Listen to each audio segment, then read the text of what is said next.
for our continued reading of the Bible through the year 2024. From the English Standard Version of the Bible by Crossways Publishing, a division of Good News Publishing of Wheaton, Illinois. A reading of the book of Job, chapters 32 through 34. So these three men ceased to answer Job because he was righteous in his own eyes. Then Elihu, the son of Barachel the Buzite, of the family of Ram, burned with anger. He burned with anger at Job because he justified himself rather than God. He burned with anger also at Job's three friends because they had found no answer, although they had declared Job to be in the wrong. Now Elihu had waited to speak to Job because they were older than he. And when Elihu saw that there was no answer in the mouth of these three men, he burned with anger. And Elihu, the son of Barachel the Buzite, answered and said, I am young in years, and you are aged. Therefore I was timid and afraid to declare my opinion to you. I said, Let days speak, and many years teach wisdom. But it is the spirit in man, the breath of the Almighty, that makes him understand.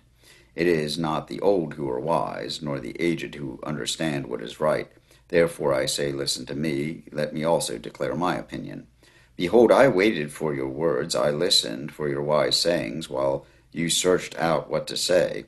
I gave you my attention, and behold, there was none among you who refuted Job, or who answered his words.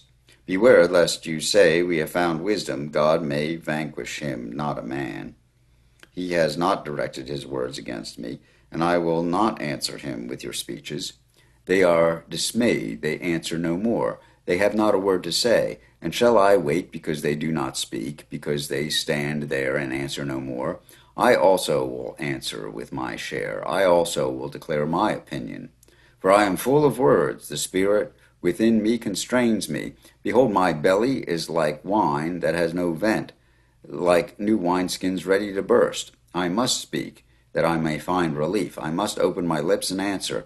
I will not show partiality to any man, or use flattery toward any person, for I do not know how to flatter, else my Maker would soon take me away. But now hear my speech, O Job, and listen to all my words. Behold, I open my mouth. The tongue in my mouth speaks. My words declare the uprightness of my heart, and what my lips know, they speak sincerely. The Spirit of God has made me, and the breath of the Almighty gives me life. Answer me if you can. Set your words in order before me. Take your stand. Behold, I am toward God as you are. I too was pinched off from a piece of clay. Behold, no fear of me need terrify you. My pressure will not be heavy upon you. Surely you have spoken in my ears, and I have heard the sound of your words. You say, I am pure, without transgression. I am clean, and there is no iniquity in me. Behold, he finds occasions against me. He counts me as his enemy. He puts my feet in the stocks, and watches all my paths. Behold, in this you are not right. I will answer you, for God is greater than man. Why do you contend against him, saying, He will answer none of man's words? For God speaks in one way, and in two, though man does not perceive it. In a dream, in a vision of the night, when deep sleep falls on men while they slumber on their beds. Then he opens the ears of men and terrifies them with warnings, that he may turn man aside from his deed and conceal pride from a man. He keeps back his soul from the pit, his life from perishing by the sword. Man is also rebuked with pain on his bed, and with continued strife in his bones, so that his life loathes bread, and his appetite the choicest food. His flesh is so wasted away that it cannot be seen, and his bones are not seen that were not seen stick out. His soul draws near the pit, and his life to those who bring death. If there be for him an angel, a mediator, one of the 1,000, to declare to man what is right for him, and he is merciful to him, and says, Deliver him from going down into the pit, I have found a ransom. Let his flesh become fresh with youth, let him return to the days of his youthful vigor. Then man prays to God, and he accepts him. He sees his face with a shout of joy, and he restores to man his righteousness. He sings before men and says, I sinned and perverted what is right, and it was not repaid to me. He has redeemed my soul from going down into the pit, and my life shall look upon the light. Behold, God does all these things, twice, 3 times with a man, to bring back his soul from the pit, that he may be lighted with the light of life. Pay attention, O Job, listen to me, be silent, and I will speak. If you have any words, answer me. Speak, for I desire to justify you. If not, listen to me. Be silent, and I will teach you wisdom. Then Elihu answered and said, Hear my words, you wise men, and give ear to me, you who know. For the ear tests words, as the palate tastes food. Let us choose what is right. Let us know among ourselves what is good. For Job has said, I am in the right, and God has taken away my right. In spite of my right, I am counted a liar. My wound is incurable, though I am without transgression. What man is like Job, who drinks up scoffing like water, who travels in company with evildoers, and walks with wicked men? For he has said, It profits a man nothing that he should take delight in God. Therefore hear me, you men of understanding. Far be it from God that he should do wickedness, and from the Almighty that he should do wrong. For according to the work of a man he will repay him, and according to his ways he will make it befall him. Of a truth God will not do wickedly, and the Almighty will not pervert justice, who gave him charge over the earth, and who laid on him the whole world.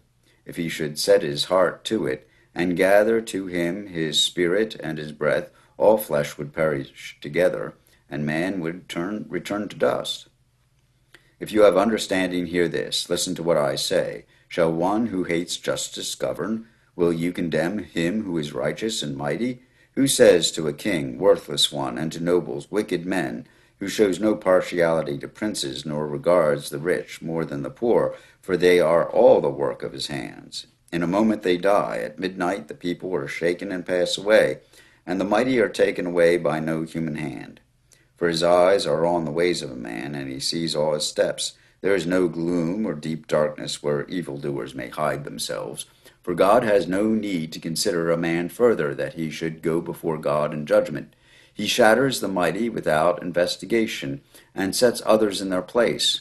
Thus, knowing their works, he overturns them in the night, and they are crushed. He strikes them for their wickedness in a place for all to see, because they turned aside from following him, and had no regard for any of his ways, so that they caused the cry of the poor to come to him, and he heard the cry of the afflicted.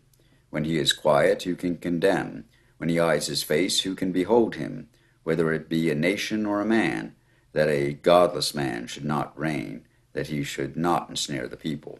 For has anyone said to God, I have borne punishment, I will not offend any more? Teach me what I do not see. If I have done iniquity, I will do it no more. Will he then make repayment to suit you because you reject it? If you must choose, and not I, therefore declare what you know. Men of understanding will say to me, and the wise man who hears me will say, Job speaks without knowledge, his words are without insight. Would that Job were tried to the end, because he answers like wicked men.